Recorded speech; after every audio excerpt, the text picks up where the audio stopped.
Imaginen presenciar a un hombre celebrando la muerte de su esposa durante el parto. Parece imposible, ¿verdad? Pero lo que ocurrió en ese hospital de Guadalajara, México, aquella lluviosa noche de octubre, fue aún más perturbador de lo que imaginan. Y cuando el médico pronunció tan solo 2 palabras, eran gemelas. La verdad salió a la luz de una forma impredecible. Esta es una historia real que ocurrió hace 2 años y que cambió para siempre la vida de todos los involucrados. Era un jueves por la noche cuando Valentina Reyes ingresó al Hospital Civil de Guadalajara con intensas contracciones. A sus 27 años, estaba a punto de dar a luz a su primer hijo, pero algo no encajaba en esa escena. Mientras Valentina gritaba de dolor mientras la llevaban en camilla por los pasillos iluminados del hospital, su esposo, Diego Morales, caminaba detrás de ella con las manos en los bolsillos y una expresión que la enfermera Carmen jamás olvidaría. No había preocupación en su rostro, no había amor, solo una frialdad que le recorrió la espalda a Carmen. Valentina y Diego eran muy conocidos en el barrio de Tlaquepaque, a las afueras de Guadalajara. Ella trabajaba como maestra de preescolar en una escuela pública, adorada por sus alumnos y compañeros. Siempre tenía una sonrisa en el rostro, siempre dispuesta a ayudar. Diego, en cambio, trabajaba en la constructora de su padre, don Héctor Morales, un hombre respetado y temido a partes iguales en la comunidad. Su boda tuvo lugar hace 3 años, en una fastuosa ceremonia de la que media ciudad habló durante meses. Pero lo que nadie vio fueron los moretones que Valentina escondía bajo sus largas mangas, incluso en el sofocante calor del verano mexicano. El embarazo no fue planeado.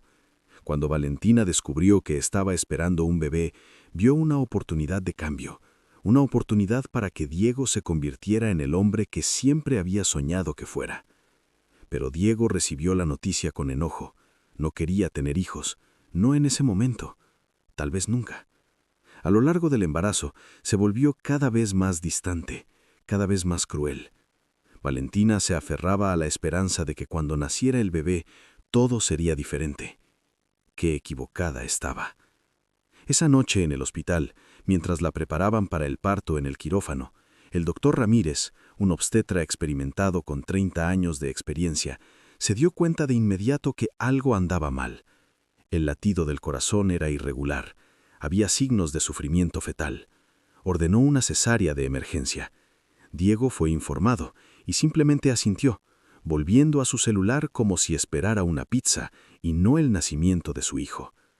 La cirugía comenzó a las 22:17.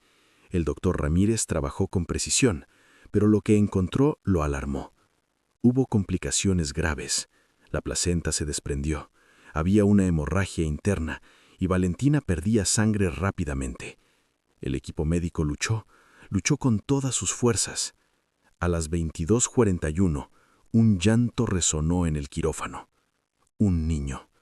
Sano a pesar de todo, pero Valentina estaba en estado crítico. Fue entonces cuando ocurrió algo inesperado. Mientras estabilizaban a Valentina, el doctor Ramírez sintió algo. Su rostro palideció. Había otro bebé. Gemelos. La ecografía de Valentina, realizada meses antes en una clínica privada de bajo presupuesto, no había detectado al segundo bebé, oculto detrás del primero en una posición inusual. Pero ahora, con Valentina sangrando incontrolablemente y ya en paro cardíaco, la situación era desesperada. A las 23:03, el doctor Ramírez extrajo al segundo bebé. Una niña. Pequeña, pero respiraba. 2 gemelos. Pero en ese preciso instante, a pesar de todos los esfuerzos del equipo médico, los monitores de Valentina emitieron el sonido continuo e implacable que todo médico teme. Línea plana. Intentaron la reanimación. 1 vez, 2 veces, 3 veces. Pero el cuerpo de Valentina había sufrido demasiado. Había perdido demasiada sangre. A las 23:18, el doctor Ramírez miró su reloj y, con voz grave, anunció la hora de la muerte. La enfermera Carmen fue la encargada de informar a Diego. Caminó lentamente por el pasillo, preparando mentalmente sus palabras, ensayando cómo sería amable y compasiva al comunicar la devastadora noticia. Diego estaba sentado en la sala de espera, todavía jugueteando con su celular. Cuando Carmen se acercó y pidió hablar con él en privado, la siguió con expresión indiferente. Ella lo condujo a una pequeña habitación privada, cerró la puerta y, con lágrimas en los ojos, dijo: «Señor Morales, lo siento mucho, pero su esposa no sobrevivió. Hubo graves complicaciones durante el parto y, a pesar de todos nuestros esfuerzos, no pudimos salvarla». Lo que sucedió después hizo que Carmen se cuestionara todo lo que creía sobre la naturaleza humana. Diego no lloró, no gritó, no cayó de rodillas. En cambio, sus labios se curvaron en una sonrisa pequeña pero inconfundible. «Lo entiendo», dijo, y había algo en su voz que sonaba casi a alivio. Carmen sintió un nudo en el estómago. Había visto muchas reacciones ante la muerte a lo largo de su carrera: conmoción, negación, ira, desesperación, pero nunca había visto esto. Nunca había visto a nadie sonreír. Antes de poder procesar por completo lo que acababa de presenciar, Carmen recordó completar la información. «Señor Morales, hay algo más que debe saber. El doctor Ramírez descubrió durante la cirugía que no era solo un bebé, eran gemelos, un niño y una niña. Ambos están sanos y en la UCI neonatal». La sonrisa se desvaneció del instante del rostro de Diego. Su piel palideció como el papel. «¿Qué dijo?», preguntó, y por primera vez esa noche había una emoción genuina en su voz. Era pánico.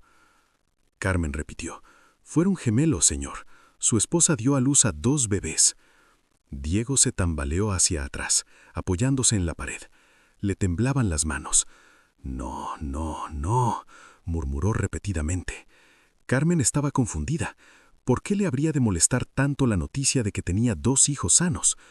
Ella intentó consolarlo, pensando que quizás era solo el shock tardío que finalmente llegaba, pero Diego la apartó bruscamente y salió corriendo de la habitación. Fue directo a la UCI neonatal. A través de la ventana de cristal vio las 2 incubadoras, una junto a la otra. 2 bebés diminutos, envueltos en mantas, uno con una pulsera azul, el otro con una rosa. Sus hijos.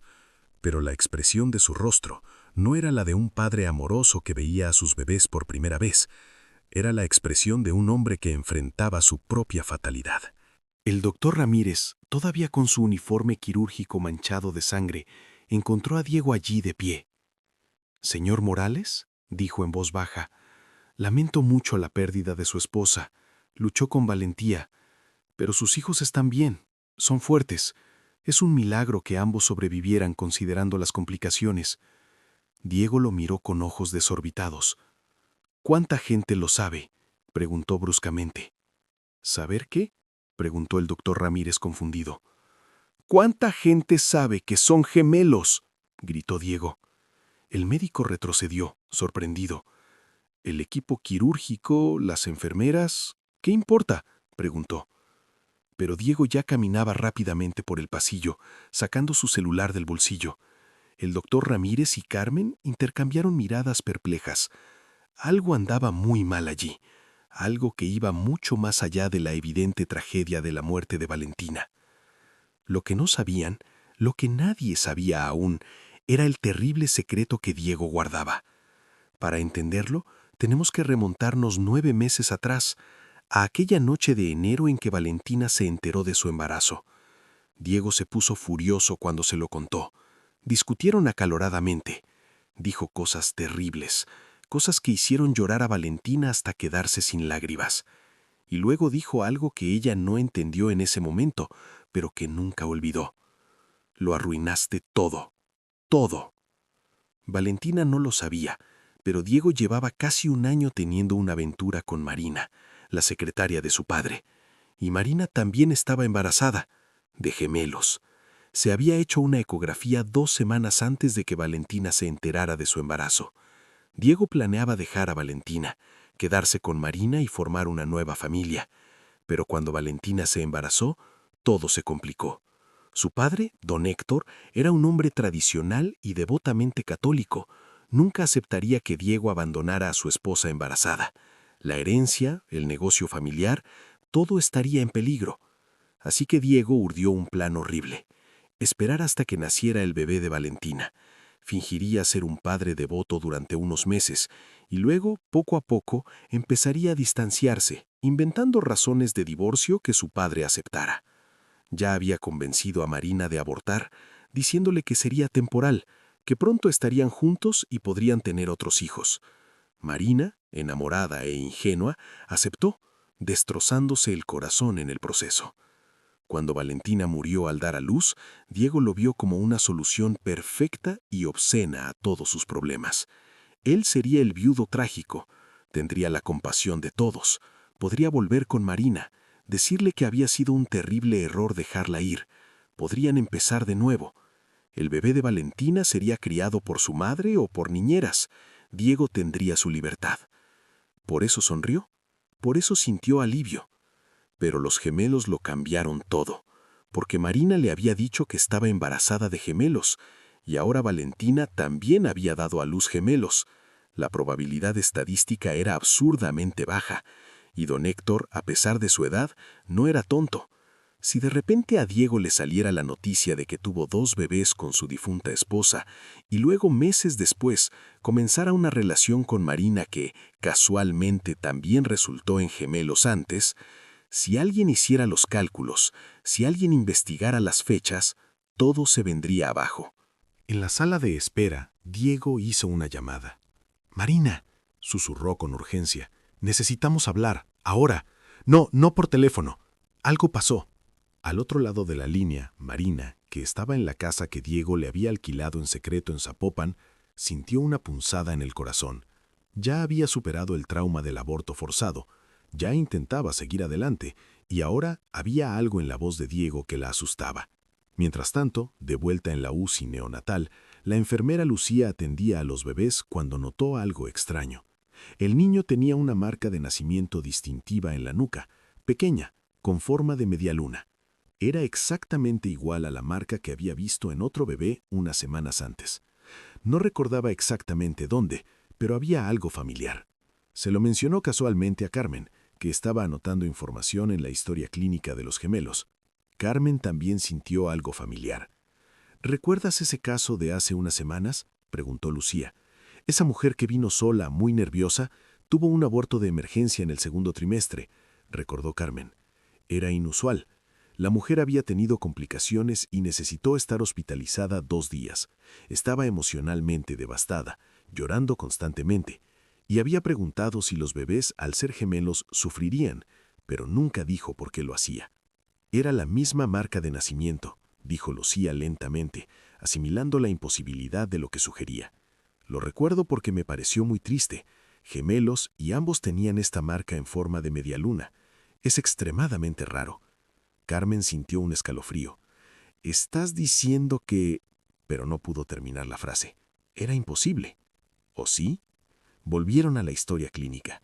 Encontraron el nombre, Marina Soto, dirección en Zapopan. Lucía tomó la laptop del hospital y, movida por la curiosidad morbosa y una corazonada que no podía ignorar, buscó el nombre en redes sociales. Encontró el perfil de Marina, revisó las fotos, y entonces lo vio. Una foto de hace 4 meses, Marina en una fiesta, y al fondo, rodeándola con el brazo, estaba Diego Morales. Carmen y Lucía intercambiaron miradas horrorizadas. Las piezas del rompecabezas empezaban a encajar de una forma nauseabunda. «Necesitamos hablar con el doctor Ramírez», dijo Carmen con voz temblorosa. «Ahora». El doctor Ramírez escuchó lo que tenían que decir y palideció. Si lo que sugerían era cierto, significaba que Diego había obligado a su amante a abortar gemelos y que ahora su esposa había muerto al dar a luz. La coincidencia de la marca de nacimiento, transmitida genéticamente, sugería algo inquietante sobre la conexión entre Diego y Marina, pero había algo aún más siniestro en la mente del médico. Había revisado el historial médico de Valentina, había acudido a varias consultas en los últimos meses por lesiones que, según ella, eran accidentes domésticos, moretones, una costilla fracturada, un esguince de muñeca. «Creo que debemos llamar a la policía», dijo el doctor Ramírez con calma. «Hay muchas preguntas sin respuesta y una mujer ha muerto». Carmen asintió. Lucía temblaba, consciente de la gravedad de lo que habían descubierto. Contactaron a la Fiscalía del Estado y un investigador, el comandante José Ruiz, llegó al hospital en menos de una hora. Diego, sin darse cuenta de que sus acciones estaban siendo investigadas, estaba afuera del hospital hablando por teléfono con Marina.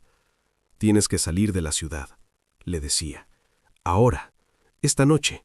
Empaca tus cosas y vete a Tijuana, a casa de tu hermana». Marina estaba confundida y asustada. «Diego, ¿qué pasa? Me estás asustando». «Haz lo que te digo», gritó, y bajó la voz al ver pasar a una enfermera. «Te lo explico luego, pero tienes que irte. Ahora». El comandante Ruiz era un hombre experimentado que lo había visto todo en sus 25 años en la Policía Judicial de Jalisco.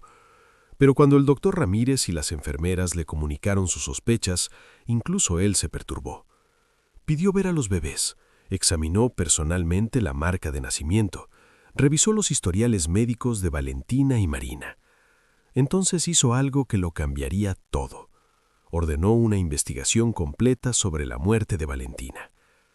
La autopsia reveló algo que el doctor Ramírez sospechaba, pero que inicialmente no había mencionado.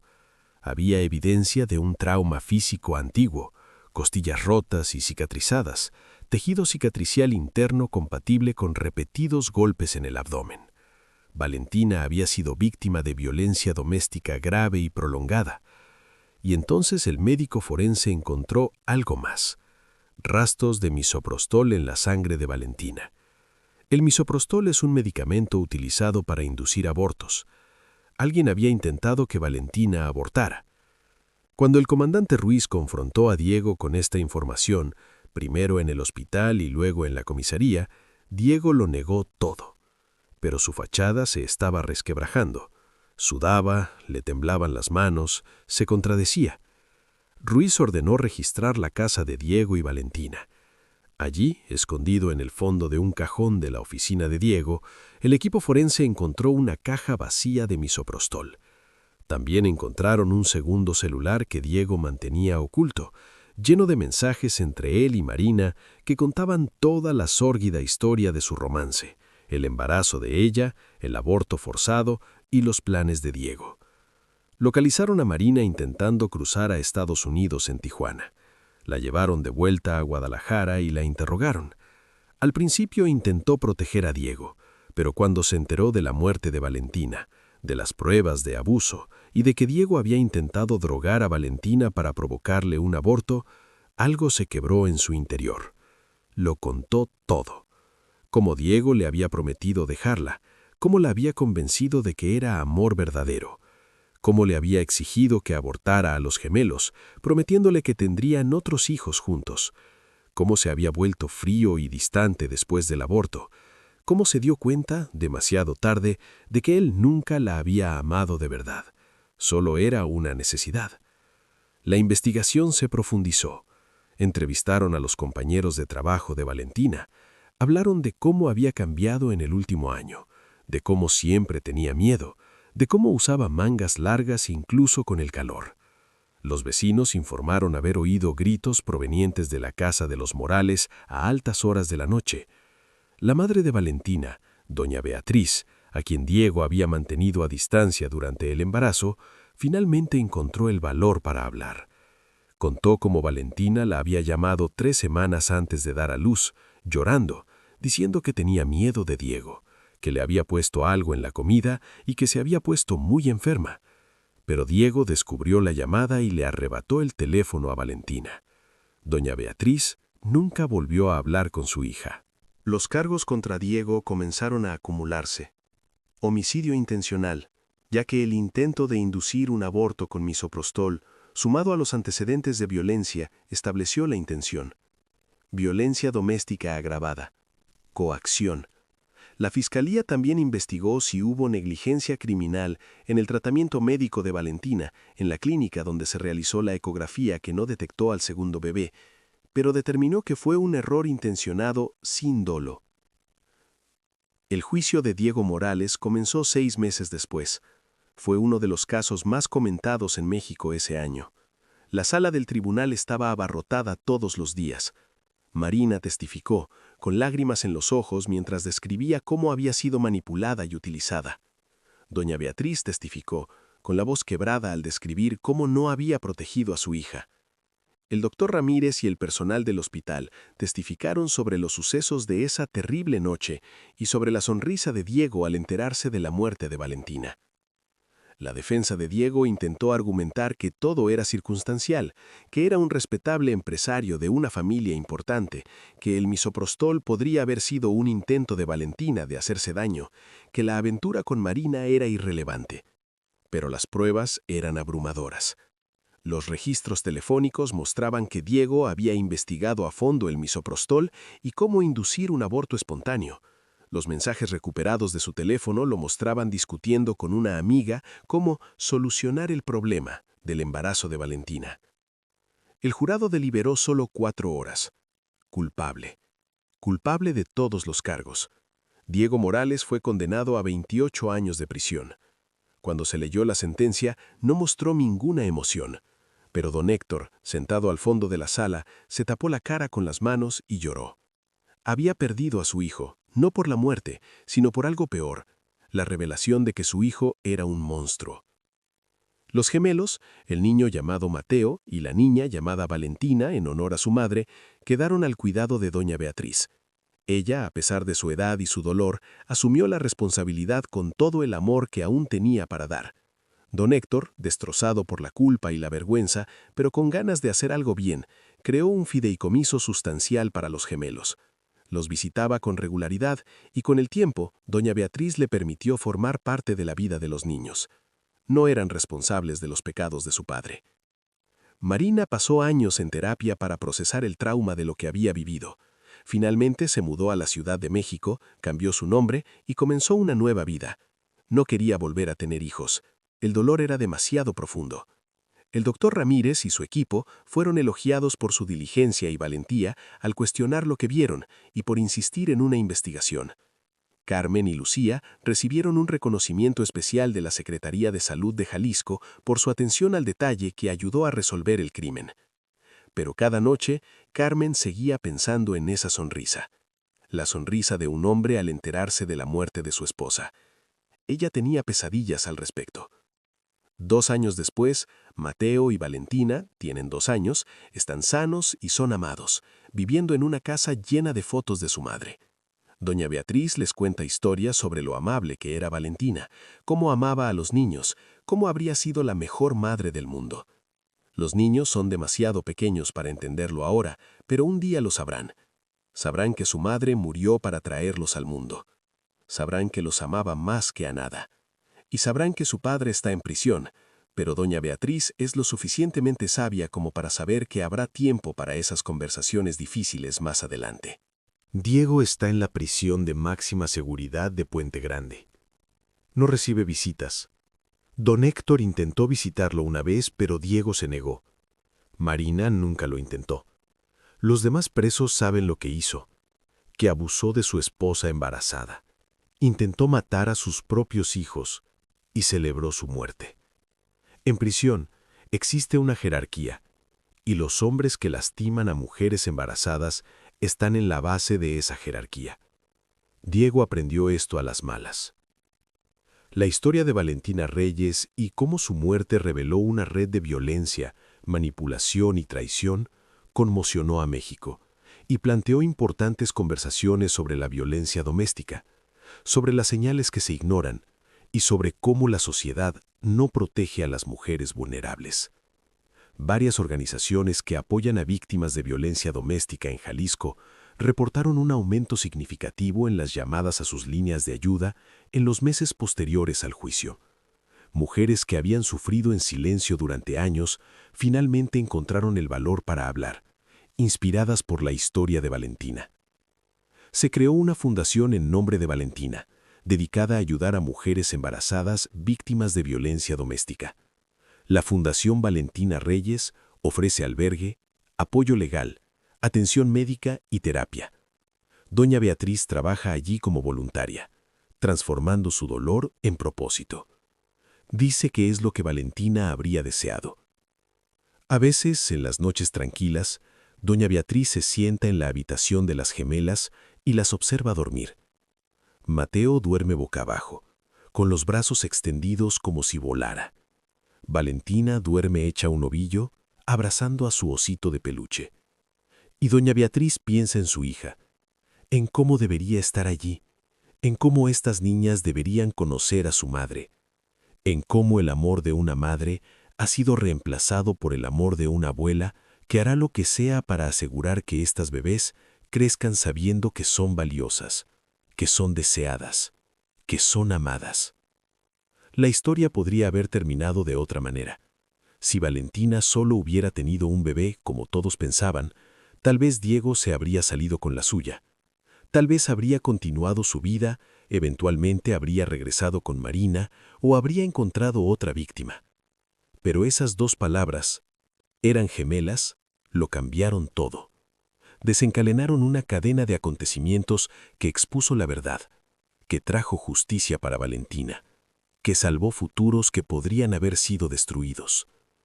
Las gemelas no solo salvaron sus propias vidas al nacer, salvaron la verdad, salvaron la memoria de su madre de ser borrada por una narrativa de trágicas complicaciones en el parto que Diego sin duda habría inventado. Salvaron a otras mujeres al forzar la exposición de un hombre peligroso, y en su mera existencia, en su respiración, en su crecimiento, son un testimonio del amor sacrificatorio de Valentina, quien luchó hasta su último aliento para traerlas al mundo. Esta no es una historia con final feliz. Valentina ha muerto. 2 niños crecerán sin su madre. Una familia fue destruida. Una mujer fue manipulada y traumatizada. Pero es una historia real que finalmente sale a la luz.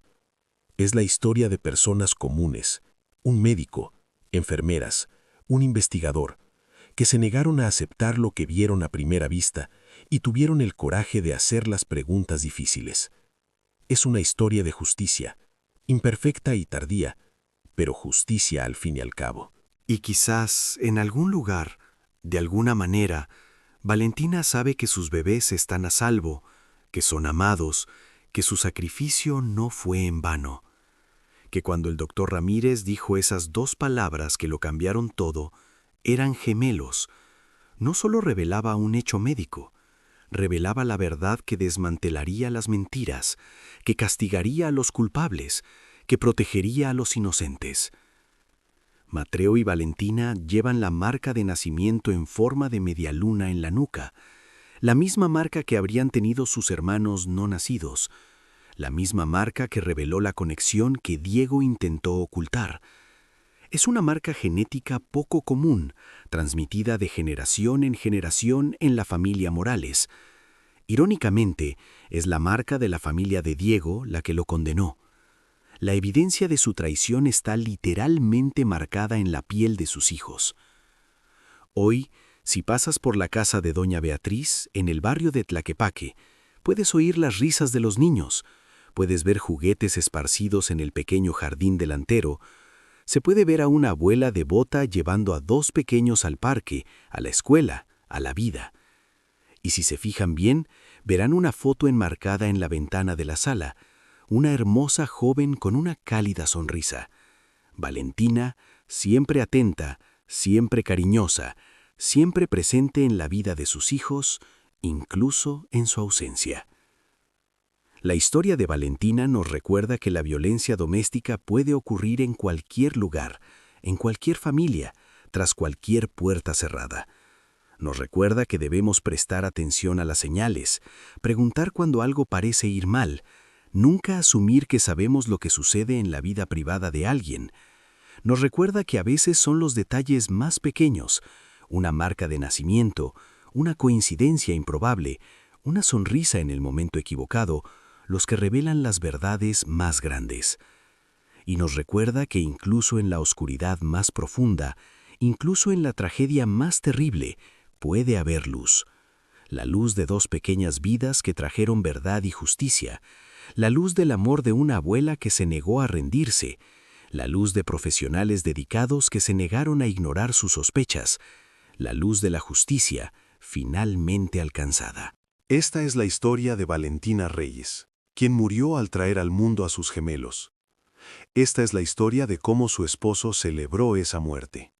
Y esta es la historia de cómo 2 palabras, eran gemelos, lo cambiaron todo. Esta historia contiene profundas lecciones que trascienden la tragedia individual.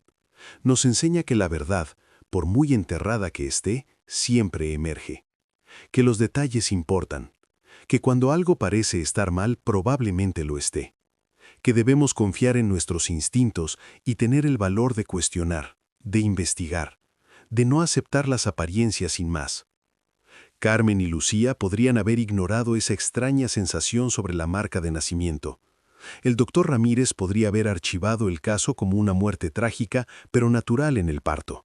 El comandante Ruiz podría haber descartado las sospechas como especulaciones, pero no lo hicieron. Y por eso, la verdad salió a la luz. Valentina no puede hablar por sí misma, pero sus hijos hablan por ella. Su existencia, su sano crecimiento, su oportunidad de una vida plena, esa es la voz de Valentina que resuena a través del tiempo. Cada sonrisa, cada hito en su desarrollo, cada cumpleaños es una victoria sobre el hombre que quiso destruirlos incluso antes de que nacieran. Diego intentó borrar a su familia, pero en cambio borró su propia libertad, su propia reputación, su propio futuro. La cruel ironía es que si Diego hubiera amado a Valentina, si hubiera elegido ser un buen esposo y padre, habría tenido todo lo que un hombre podría desear. Una esposa devota que lo amó a pesar de sus defectos, 2 hijos sanos, una familia respetable, el apoyo de su padre. En cambio, eligió la violencia, la traición, la manipulación. Y ahora no le queda más que los muros de una prisión y el peso de su conciencia, si es que aún la tiene. Don Héctor visitó a sus nietos la semana pasada. Les trajo regalos, como siempre, libros para Mateo, quien está desarrollando un gusto temprano por los cuentos, y bloques de construcción para Valentina, a quien le encanta construir torres solo para derribarlas con risas de alegría. Se sentó con doña Beatriz y tomaron un café, 2 ancianos unidos por la tragedia, pero intentando crear algo hermoso de los escombros. «Tienen sus ojos», dijo don Héctor en voz baja mirando a los niños jugar. «Sí», asintió doña Beatriz, «tienen sus ojos y su corazón. Serán buenos, me aseguraré de ello». Don Héctor asintió. «Nos aseguraremos de ello», corrigió con suavidad. Y en ese momento, 2 familias destrozadas encontraron la manera de seguir adelante, unidas no por la sangre de Diego, sino por el amor por 2 niños inocentes que merecían más de lo que el destino quiso darles. Marina, que ahora vive con un nuevo nombre en la Ciudad de México, trabaja como consejera en un centro de apoyo para mujeres. Usa su propia experiencia para ayudar a otras que han sido manipuladas, controladas y abusadas. Es su camino hacia la redención, su manera de transformar su dolor en propósito. Nunca habla públicamente del caso, manteniendo su privacidad, pero quienes la conocen dicen que ha encontrado una especie de paz, imperfecta pero real. Nunca ha intentado contactar a los gemelos y nunca lo hará. Esa es la decisión que doña Beatriz debe tomar cuando los niños pregunten. Pero Marina piensa en ellos. Se pregunta si se parecen a los bebés que perdió, a los hermanos que nunca conocerá. El Hospital Civil de Guadalajara implementó nuevos protocolos tras el caso de Valentina. Ahora existe capacitación obligatoria para todo el personal sobre cómo reconocer señales de violencia doméstica en pacientes. Existen procedimientos claros sobre cuándo involucrar a los servicios sociales y a las fuerzas del orden. El doctor Ramírez dirigió personalmente el desarrollo de estos protocolos, determinado a que ninguna otra mujer muera sin que alguien haga las preguntas correctas. La habitación donde murió Valentina ha sido renovada, pero el personal que estuvo allí esa noche nunca la ha olvidado. Llevan su historia consigo, un recordatorio constante de la importancia de su trabajo. Hace 3 meses, Mateo preguntó por primera vez por su padre. Vio una foto de Diego en una caja de cosas viejas que doña Beatriz guardaba, pensando en dárselas a los gemelos cuando fueran mayores. «¿Quién es?», preguntó con esa inocente curiosidad infantil. Doña Beatriz respiró hondo. No estaba lista para esta conversación, pero los niños nunca preguntan cuando nosotros sí lo estamos. «Este es tu padre», dijo simplemente. «¿Dónde está?», preguntó Mateo. «Está lejos», respondió doña Beatriz. «¿Nos visita?», fue la siguiente pregunta. No, mi amor, no puede. Mateo lo pensó un momento, luego se encogió de hombros y volvió a jugar. Los niños son resilientes, aceptan la realidad que conocen porque no conocen otra. Llegará el día en que habrá preguntas más difíciles y doña Beatriz las responderá con la honestidad propia de su edad. Pero por ahora, Mateo y Valentina son solo niños felices que conocen el amor, la seguridad y el cuidado. Cada año, en el aniversario de la muerte de Valentina, doña Beatriz lleva a los gemelos al cementerio de Mezquitán. Llevan flores, siempre girasoles, los favoritos de Valentina. Se sientan en la tumba y doña Beatriz cuenta historias. De cómo a mamá le encantaba bailar, de cómo mamá cantaba en la ducha, de cómo mamá soñaba con tener una casa llena de niños. Los quería mucho, siempre dice. Los quería incluso antes de saber que eran dos, y habría hecho cualquier cosa por ustedes. Los niños escuchan, absorbiendo estas historias como agua en tierra seca, construyendo la imagen de una madre que nunca conocerán, pero que siempre ha sido parte de quienes son. Diego puede solicitar libertad condicional dentro de 14 años. Muchos creen que le será denegada. No ha mostrado remordimiento, no ha confesado ni se ha disculpado. En las escasas entrevistas en prisión, sostiene que todo fue un malentendido, que las pruebas fueron manipuladas, que él es la verdadera víctima. Estas entrevistas enfurecen a quienes conocieron a Valentina, enfurecen a la comunidad de Tlaquepaque, enfurecen a cualquiera con conciencia. Pero Diego vive en su propia realidad distorsionada, donde es el héroe de su propia historia, incomprendido e injustamente perseguido. Es un mecanismo de defensa psicológico, dicen los expertos. Es la única manera de vivir consigo mismo. La alternativa sería enfrentarse al monstruo que realmente es, y eso es algo que aparentemente no puede hacer. La Fundación Valentina Reyes ha ayudado a más de 200 mujeres desde su creación. Algunos escaparon de situaciones peligrosas, algunos rehicieron sus vidas, algunos aún están en proceso de recuperación, pero todos llevan consigo la historia de Valentina, un recordatorio de que la violencia doméstica puede ser fatal, pero también de que hay esperanza, hay ayuda, hay un camino a seguir. La Fundación trabaja con escuelas, iglesias y centros comunitarios para educar sobre las señales de abuso, cómo ayudar y cómo no dar la espalda cuando algo parece estar mal. En definitiva, esta historia trata sobre decisiones. Diego eligió la violencia en lugar del amor. Eligió la traición en lugar de la lealtad. Eligió sus propios deseos egoístas en lugar de la vida de su esposa e hijos. Y ahora vive con las consecuencias de esas decisiones.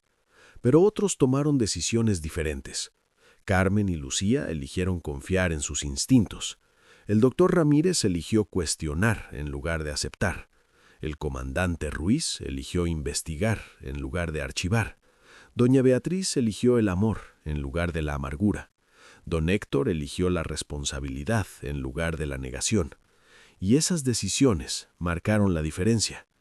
Valentina no eligió morir, pero en sus últimos momentos de conciencia, antes de que la anestesia la venciera, antes de que las complicaciones se volvieran catastróficas, le dijo algo a la enfermera Carmen. Le tomó la mano y le susurró: «Protege a mi bebé, por favor». Carmen prometió, y cumplió su promesa, no solo por un bebé, sino por dos, porque cuando proteges la verdad, proteges al inocente. Cuando cuestionas la injusticia, honras a las víctimas. Cuando te niegas a aceptar el mal como inevitable, creas espacio para que prevalezca el bien. Mateo y Valentina empiezan el kinder, hacen amigos, aprenden las letras, pintan con los dedos, cantan. Son niños normales con una historia extraordinariamente trágica que aún no comprenden del todo, pero lo comprenderán, y cuando lo hagan, sabrán que nació del amor, el amor de una madre que lo dio todo. Sabrán que fueron protegidos por una abuela valiente, por profesionales dedicados, por un sistema de justicia que, esta vez, funcionó.